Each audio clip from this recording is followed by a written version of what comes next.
Et d'autres précisions avec Ariane Pollard. Paris entièrement masqué depuis hier en raison de l'augmentation continue en France du nombre de personnes testées positives au Covid-19. 7 379 cas supplémentaires ont été détectés en 24 heures. Mais cette recrudescence n'est pas inquiétante pour ce chercheur. Il ne s'agit pas de malades, il s'agit d'une infime minorité de personnes pour lesquelles on trouve des traces de virus. 3% seulement des individus testés sont positifs, ils ne sont pas malades. 320 foyers de contamination sont actuellement en cours d'investigation. Des contaminations qui concernent d'abord les moins de 45 ans, moins touchés par des formes graves de Covid. C'est maintenant effectivement qu'il faut prendre conscience de l'intérêt de la prévention pour éviter effectivement que les cas graves arrivent, que les pneumonies arrivent. Le nombre de personnes hospitalisées, près de 4 500 actuellement, est loin des seuils atteints au plus fort de la crise. Même courbe descendante pour le nombre de personnes en réanimation. On compte aujourd'hui 387 personnes dans ces services. Frédéric Adnet, bonjour. Vous êtes Bonjour. chef du service des urgences à l'hôpital Avicenne, à Bobigny, Seine-Saint-Denis, l'un des 3 départements limitrophes de la capitale, d'ailleurs classé zone rouge. 2 médecins tout à l'heure, 2 confrères, nous ont confirmé également, ce sont leurs propos, que nous étions finalement au-delà d'un rebond. Nous étions bien dans la 2e vague. Est-ce que pour vous aussi, c'est le cas ? Je ne pense pas qu'on puisse intituler ça la 2e vague, parce que quand on appelle ça une 2e vague, on fait référence à la première vague. Et là, on en est très très loin de la première vague.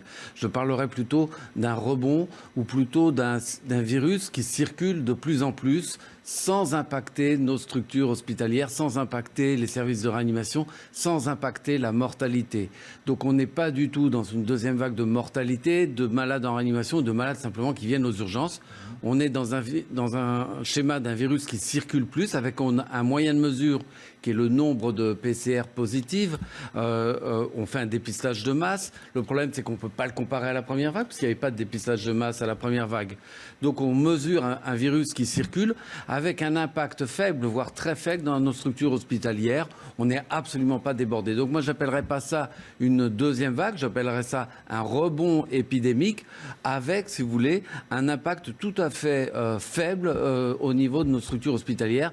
J'ai plutôt un discours qui est plutôt rassurant, parce que moi, dans mon hôpital, dans mon service et dans mes capacités à recevoir des patients malades du Covid, on est, si vous voulez, on est prêt et on a des lits, on a des services et on a des personnels prêts à les recevoir. Pas du tout comme ce qui s'est passé à la première vague, où la montée là a été foudroyante en un peu moins d'1 semaine. Mais pour l'instant, on ne peut pas contredire les chiffres qui nous sont donnés chaque jour, à savoir qu'ils augmentent, que le nombre de cas augmente de jour en jour, d'où ces 2 termes de recrudescence exponentielle, Oui, même si on ne peut pas en venir, comme vous le dites, à une 2e vague. Vous avez montré 4 courbes. Une était en progression, mais les 3 autres, vous l'avez montré à l'antenne et en direct, les 3 autres concernant la mortalité, les hospitalisations, les patients en réanimation, ces 3 courbes ne montrent absolument pas une 2e vague, ils sont plutôt en décroissance continue. Et la première vague, rappelez-vous, elle a monté en 15 jours.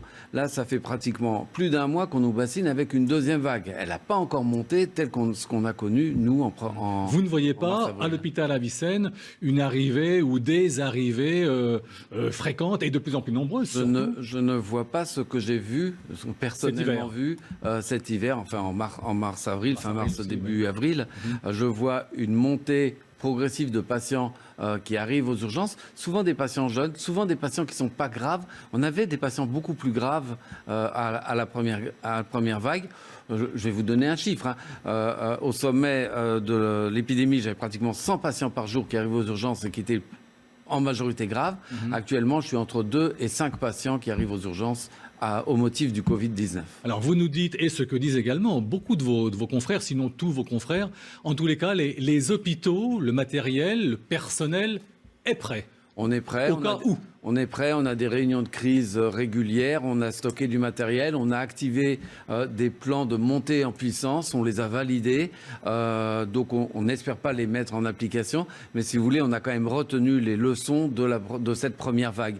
Mais encore une fois, si vague il y a, elle sera d'une amplitude plus faible, mais surtout d'une cinétique plus lente, ce qui nous permettra, nous, d'adapter nos mesures hospitalières à l'arrivée de patients. Pardon, clarifiez s'il vous plaît les deux mots, cinétique plus lente. Cinétique plus lente, c'est-à-dire que oui, il y a une montée exponentielle, mais les exponentielles peuvent être plus ou moins rapides. Et elle n'aura pas la rapidité que l'on a eue en première vague, c'est-à-dire être submergée au bout de 2 semaines. Là, vous voyez que ça fait plus d'un mois qu'on nous parle de deuxième vague. Ça veut dire que la montée des patients qui arrivent à l'hôpital est très lente. De nature exponentielle, mais très lente. D'accord, donc de nouveaux cas, mais pas forcément beaucoup d'hospitalisation et encore moins de réanimation. Exactement, hein, exactement. On est toujours autour de moins de 500 patients en réanimation. On était 7000 au sommet de l'épidémie et on est toujours en dessous de 5000 hospitalisations en France, alors qu'on était plutôt à 33 000 pendant l'épidémie. Alors on va évidemment